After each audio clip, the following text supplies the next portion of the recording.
আওয়ামী লীগ যেভাবে মামলা করছে আমরা সে মামলা করতে চাই না। যদি মামলা হয়ে থাকেও আমি আপনাদেরকে কথা দিচ্ছি, সমস্ত মামলা তুলে নেওয়া হবে। যত মামলা আছে আওয়ামী লীগের বিরুদ্ধে আমরা সমস্ত মামলাগুলো তুলে নেব। আসলে মির্জা ফখরুলের বলা একটা কথা নিয়ে, কথাটা গুরুত্বপূর্ণ, সেজন্য এতদিন পরে টাইনে আনতেছি। উনি বলছিলেন বিএনপি শরিয়া আইনে বিশ্বাস করে না। আমি এটা আগে দেখি নাই, দেখে কিছুক্ষণ থমাইরা বসে থাকলাম। আমি এই প্রচারটা করতে চাই নাই, কারণ আমি মুসলমান না। আবার মোদির ফুয়ারা হিসেব বলতে থাকবে, শালা মালবান, তুই কেন এই বিষয় নিয়ে কথা কইস?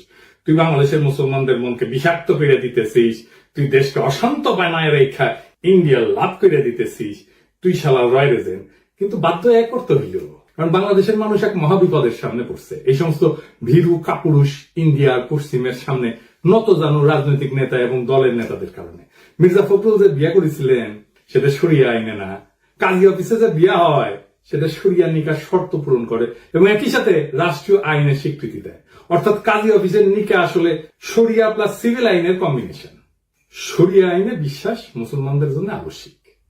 একজন মুসলমান কোরআন এবং সুন্নাহ মানেন, মানেই তিনি স্বীকার করেন যে সেখান থেকে নির্গত আইনই তার জীবনের বিধান। অতএব শরিয়া আইন মানা মানে আল্লাহর পাঠানো আইনগত কাঠামোকে মানা। এটা কোনো বিকল্প বা ইচ্ছিক বিষয় না যে আমি বিশ্বাস করলাম বা বিশ্বাস করলাম না, বরং ইমানের অপরিহার্য অনুষঙ্গ একজন মুসলমানের জন্য। ইসলামের মতে শরিয়া আইন অস্বীকার মানে আল্লাহর সার্বভৌমত্ব অস্বীকার করা। এখন কেন মির্জা ফখরুল বলে যে বিএনপি শরিয়া আইনে বিশ্বাস করে না? এই যে এখন যে তারা বলে না যে মৌলবাদে তারা বিশ্বাস করে না, এটা ওই সময়ে দেওয়া সাক্ষাৎকারে আছে। মানে এটা এসে দিয়েছিল ইন্ডিয়ান এক্সপ্রেসের সাথে, মানে ইন্ডিয়ান মিডিয়ার সাথে দেওয়া সাক্ষাৎকারে এই কথাগুলো বলছে। আপনি এই নিউজ দেখান যে কোনো ইসলামী আলেমকে, তিনি কইবেন মির্জা ফখরুল এইভাবে আল্লাহর আইনি কর্তৃত্বকে প্রত্যাখ্যান করছেন, কেন এটা তাওহীদের মৌলনীতির পরিপন্থী। শরিয়া আইন মুসলিম উম্মার আইডেন্টিটি এবং ঐক্যের কেন্দ্র। বাংলাদেশে এলিটদের মধ্যে এমন একটা অবস্থা হয়েছে না যে ইসলামের নাম আসলে ভয় কুকড়ায় যায়, যে মুসলমান হওয়াটা তার জন্য অপরাধ। পশ্চিমা রাষ্ট্র ব্যবস্থায় আইন হইল মানবীয় চুক্তির ফল, মানে সোশ্যাল কন্ট্রাক্ট। তাই সেটা পরিবর্তনশীল, ভগ্ন এবং বিভক্ত। কিন্তু মুসলমানদের একমাত্র নির্ভরযোগ্য আইন কাঠামো হইল শরিয়া আইন, যা কুরআন এবং সুন্নাহর সাথে সামঞ্জস্যপূর্ণ এবং উম্মাকে এক সূত্রে গাঁথে। তার মানে শরিয়া আইনকে অস্বীকার করা বা অবিশ্বাস করা মানে মুসলিম উম্মার ঐক্য, ইতিহাস, ন্যায় বিচার এবং বিশ্বাস কাঠামো সবকিছুতে আঘাত করা। দুনিয়াতে নানা আইনি ব্যবস্থা আছে যা এই বৈশ্বিক আইনি কাঠামো তৈরিতে সাহায্য করছে। যেমন ধরেন রোমান আইন, এখান থেকে আমাদের যে সিভিল ল এটা আসছে। কমন ল এটা যে অ্যাংলো আমেরিকান ট্র্যাডিশন থেকে আসছে। ক্যানন ল এটা খ্রিস্টান চার্চের আইন, এবং এই ক্যানন ল এরও ভূমিকা আছে বৈশ্বিক আইন কাঠামো তৈরি করার ক্ষেত্রে। প্রাচীন হিন্দু আইন এটারও তো বৈশ্বিক আইন কাঠামো তৈরি করার ক্ষেত্রে ভূমিকা আছে। চীনা আইন এটাও তো ভূমিকা আছে বৈশ্বিক আইন কাঠামো তৈরি করার ক্ষেত্রে। আন্তর্জাতিক আইন যেমন ইউএন হিউম্যান রাইটস বা জেনেভা কনভেনশন, এগুলো তো আইন। ইসলামী শরিয়া আইন এমন একটা আইন যা সারা দুনিয়ার আধুনিক আইন কাঠামোর তৈরিতে অবদান রাখছে। কিভাবে আসেন দেখি। রোমান ল এবং আধুনিক পশ্চিম আইন শরিয়া আইন থেকে ধার করেছে। ধার বলবো না, চুরি করেছে। আসলে পরের জিনিস না কইয়া নিলে তো সেটা চুরি বলা হয়। অবশ্য অনেক জায়গায় তারা প্রত্যাখ্যান করছে, আমরা সেই বিষয়ে আসবো, সেগুলো বিস্তারিত আলাপ করব। কি কি গ্রহণ করছে আসেন সেটা দেখি। ইসলাম শরিয়া ওয়াকফ বা ধর্মীয় জনকল্যাণমূলক কাজে ব্যবহার করা হয় যে সম্পদ, ব্রিটিশরা ভারত শাসনের সময় এই ওয়াকফ ব্যবস্থার ধারণা গ্রহণ করে, তা থেকে ট্রাস্ট ল তৈরি করে। ট্রাস্ট ল, আজকে যে ট্রাস্ট ল দেখেন এটা আসলে ওয়াকফ থেকে তৈরি করা। আপনি যে ট্রাস্ট আইন দেখেন এটা শরিয়া আইনের কপি পেস্ট। ব্রিটিশরা ভারত শাসনের সময় এই ওয়াকফ আইন বিশ্লেষণ করে। মূলত এটা স্যার উইলিয়াম জোন্স এবং হেনরি মাইন ওয়াকফের ধারণা থেকে ট্রাস্ট ল গড়ে তোলে। ট্রাস্টি এবং বেনিফিশিয়ারি সম্পর্ক অনেকটা ওয়াকফের কপি পেস্ট। বিশেষ করে চ্যারিটেবল ট্রাস্টের পারপিচুয়াল এন্ডাউমেন্ট ধারণা এটা ওয়াকফ থেকে নেওয়া হয়েছে। পারপিচুয়াল এন্ডাউমেন্ট এটার মানে কি জানেন না? আসলে এটা বুঝে দেখি। এটা হচ্ছে স্থায়ী তহবিল, মানে হলো একটা তহবিল বা ফান্ড যেটা কখনো শেষ হবে না। ধরেন আপনি একটা বড় অঙ্কের টাকা কোনো বিশ্ববিদ্যালয়, হাসপাতাল বা কোনো সংগঠনকে, প্রতিষ্ঠানকে দিলেন, কিন্তু শর্ত হইলো যে এই টাকা মূলধন হিসেবে সুরক্ষিত থাকবে, আপনি হাত দিতে পারবেন না, খরচ করা যাবে না। শুধু এই টাকা থেকে যে আয় হবে সেটা দিয়ে বিশ্ববিদ্যালয় হোক, হাসপাতাল হোক, প্রতিষ্ঠান হোক, এটা খরচ চালাবে। এরকম প্রচুর প্রতিষ্ঠান আছে। এইভাবে মূলধন কখনো শেষ হয় না, শুধু আয়ের অংশ ব্যবহার করা হয়। ফলে ওই প্রতিষ্ঠান চিরকাল, এটাকে পারপিচুয়ালি বলা হচ্ছে, চিরকাল এই তহবিল থেকে উপকৃত হতে পারে। এটা এক ধরনের চিরস্থায়ী সম্পদ যা দিয়ে কোনো প্রতিষ্ঠান প্রজন্মের পর প্রজন্ম ধরে লাভবান হয়। বাংলাদেশের সরকারের স্থায়ী তহবিল দিয়ে প্রতিষ্ঠান চালায় কিন্তু, যেমন বিআইডিএস। তো মির্জা ফখরুল কি ওই টাকা ফেরত চাইবেন যে এই টাকা তো ফেরত দাও? এটা তো শরিয়া আইনের মতো একটা ব্যবস্থা থেকে আসছে এই ফান্ড। তারপরে ধরেন শরিয়া আইনের কর্জে হাসানা, এটা তো সরাসরি শরিয়া আইন, ইসলামী ফিকা থেকে উদ্ভূত। কোরআনে কর্জে হাসানার কথা আসছে সূরা আল বাকারায়, শুধু তাই না সূরা আল হাদিদেও আসছে। এর অর্থ হইল আল্লাহকে উত্তম ঋণ দেওয়া, মানে কারো উপকারে সুদ মুক্ত ঋণ দেওয়া, যা পরে ফেরত নেওয়া হবে কিন্তু কোনো সুদ বা মুনাফা নেওয়া যাবে না। ইসলামে এটা একটা সাদকা জারিয়া বা অবিরাম সওয়াবের কাজ হিসেবে ধরা হয়। আধুনিক পশ্চিম আইনে কিন্তু এটা গ্রহণ করছে, যেমন micro finance, zero interest loan, এমনকি কিছু খ্রিস্টান চার্চ, ইহুদি কমিউনিটি, নন প্রফিট প্রতিষ্ঠান interest free community loan fund চালায়। আপনি জিরো ইন্টারেস্ট লোন বলতে পারবেন, কিন্তু যে আইডিয়া থেকে এই জিরো ইন্টারেস্ট লোন আসলো সেই শরিয়া আইনের কথা বললে স্যাট করে উঠবেন। শরিয়াতে আমানা বা বিশ্বাস ভিত্তিক সম্পদ রক্ষা একটা বড় দায়িত্ব। এটা একটা খুবই মৌলিক কনসেপ্ট শরিয়া আইনের। মানে এই বিশ্বাস এইটা রক্ষা করাটা এটা দায়িত্ব, কিন্তু এটা অপরাধ না, কিন্তু রক্ষা না করলে, লঙ্ঘন করলে ক্ষতিপূরণ দিতে হয়। এটা ক্রিমিনাল অফেন্স না, ক্ষতিপূরণ দিতে হয়। পশ্চিমে এটা প্রতিফলন আছে ইকুইটি ল বা ল অফ ট্রাস্টে।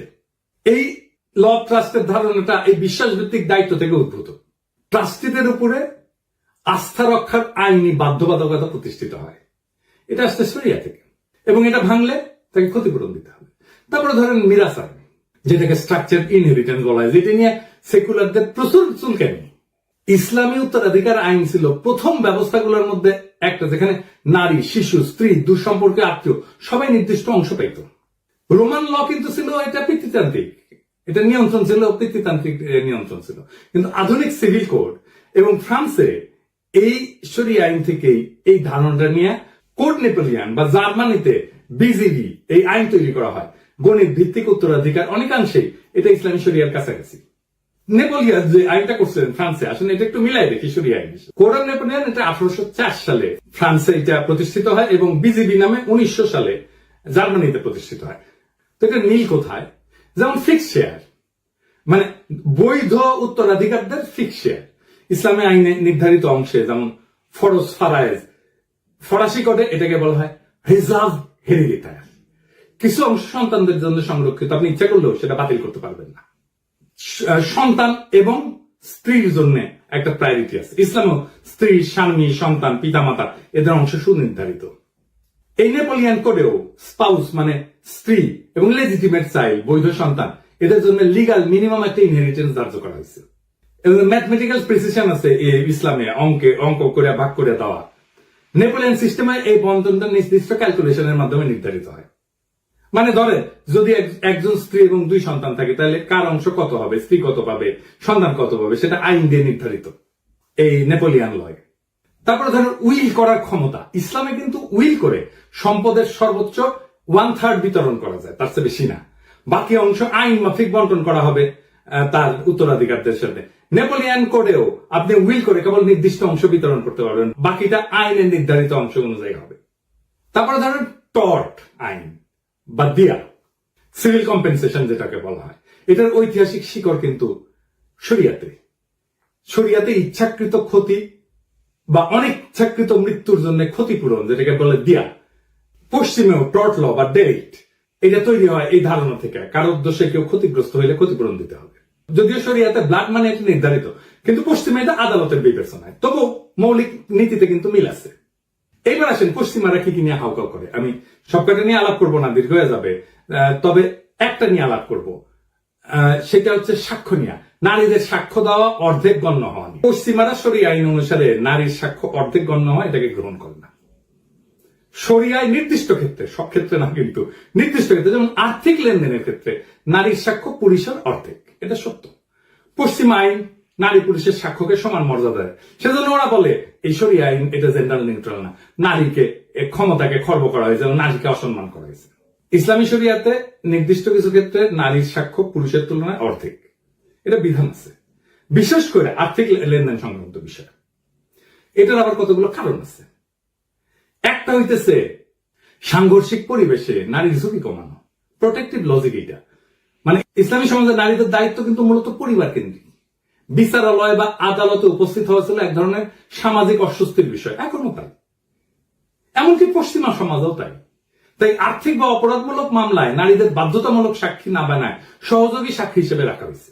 এটা কিন্তু সুরক্ষামূলক শর্ত, এটা কিন্তু অবমাননা না, দমনমূলক না।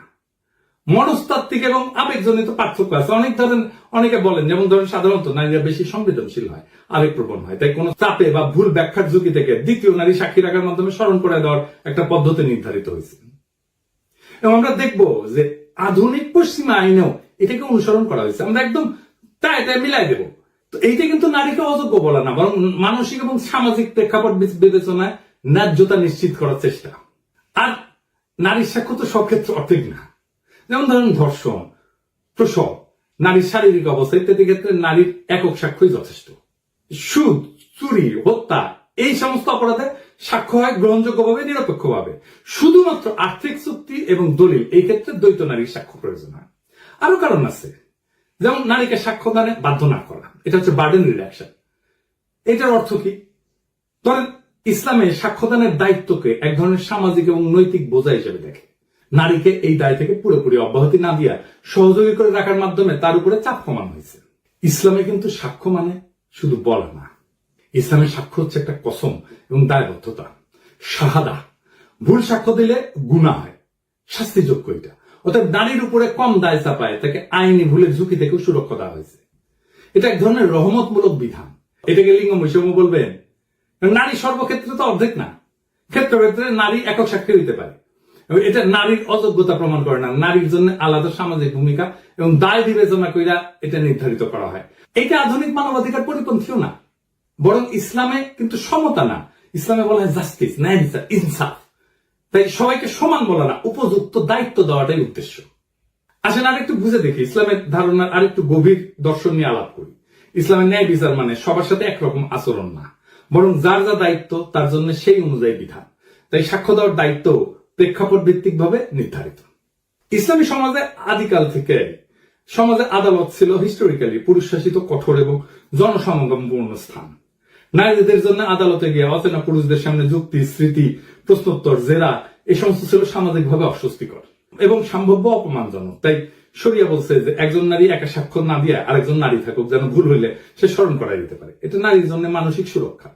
আমরা আগে আলোচনা করছি আইনি দায় এবং পাপের ঝুঁকি থেকে সুরক্ষা। মানে ইসলামে তো সাক্ষ্য দেওয়া মানে শুধু তথ্য দেওয়া না, এটি ইমানের অংশ এবং কসমের মতো গুরুত্বপূর্ণ। মিথ্যা সাক্ষ্য বা ভুল তথ্য দিলে সেটা গুনাহ এবং সামাজিক আইনি অপরাধ। তাই নারীর উপর একা সাক্ষ্য দেওয়ার ভার না দিয়ে তার পাশে আরেকজন নারী রাখা হয়েছে, মানে কেউ ভুল করলে যথাযথ সংশোধন হয়। এমনকি গবেষণাও দেখা গেছে যে নারীরা সাধারণত ব্যক্তিগত স্থিতিতে ভালো হইলেও নির্ভুল সংখ্যাগত তথ্য বা দীর্ঘমেয়াদী ডিটেল বিষয়ে ভুল করার সম্ভাবনা পুরুষের চেয়ে বেশি, বিশেষ করে পূর্ব আধুনিক সমাজে। তাই জটিল আর্থিক বিষয় বা দলিলের ক্ষেত্রে এক নারীর ভুল হইলে আরেকজন তাকে রিমাইন্ড করতে পারে। এটা মানবিক এবং প্রামাণ্য মূল্য সুরক্ষা। তারপরে সামাজিক সম্মান রক্ষা। একজন নারীকে আদালতে একা পাঠায় পুরুষদের মাঝে দৃষ্টির কেন্দ্রে দাঁড় করানো, সমাজে তার ইজ্জত, পর্দা, সম্মান ক্ষুণ্ণ হইতে পারত। তাই শরিয়া বলছে যে তিনি একা না যান, পাশে আরেক নারী থাকুক। এটা সামাজিক এবং সাংস্কৃতিক সুরক্ষা নিশ্চিত করবে।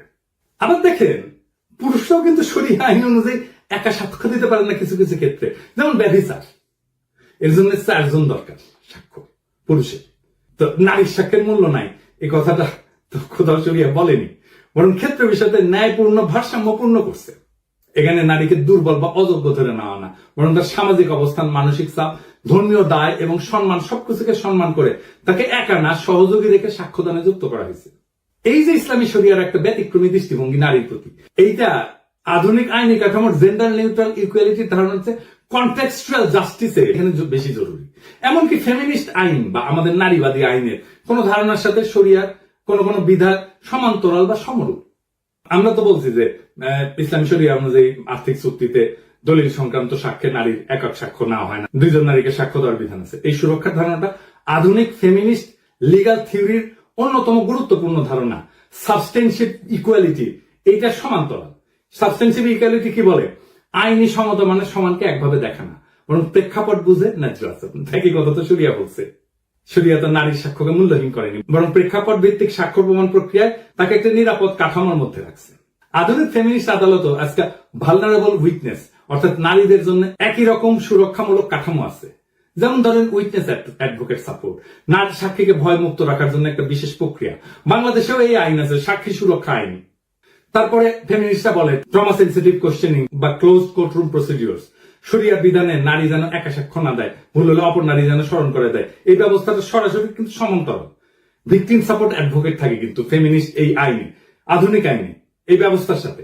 এবং আদালতের পরিবেশ, বিশেষ করে পুরুষ প্রধান বিচার ব্যবস্থা নারীদের জন্য অস্বস্তিকর জন্য রিট্রমাটাইজিং হইতে পারে নারীদের জন্য এখনো পর্যন্ত পশ্চিমা আদালতে, বিশেষ করে যাদের যৌন সহিংসতার অভিজ্ঞতা আছে।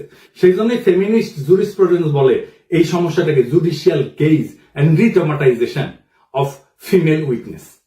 তাই পশ্চিমা আদালত আজকে অনেক জায়গায় নারীদের জন্য রিমোট টেস্টিমনি বা ভিডিও বেস ডিপোজিশন এই ব্যবস্থা চালু করছে। ভিডিও বেস সাক্ষ্য, এটা আগেই সাক্ষ্যটা রেকর্ড করা হয়, এটা চালানো হয়।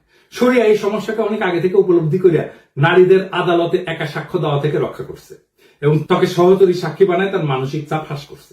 এটাও এক ধরনের পুরানো ট্রমা ইনফর্ম প্রসিডিউর। শরিয়া নিয়ে তো আমরা দেখছি নারীর উপরে কম চাপ দেওয়া হয়েছে, তাকে দলগত সাক্ষ্য প্রদানে একটা সুযোগ দিয়া। এই বিষয়টা মডার্ন ফেমিনিস্টরাও প্রতিফলিত হয়, যে burden minimisation for vulnerable groups. তারা বলে মানে সাক্ষ্যদানে যে চাপ তৈরি হয় সেটা লিঙ্গ, পেশা, সামাজিক অবস্থান অনুসারে হালকা করে দেওয়া। এই নীতি শরিয়া বহু শতক আগেই প্রয়োগ করছে। এবং পশ্চিমে দেখেন এই জন্যে এই নারীদের জন্য pre recorded video testimony, legal protection shield, এমনকি ফিমেল ফ্রেন্ডলি জাজ বেঞ্চ চালু করা হয়েছে।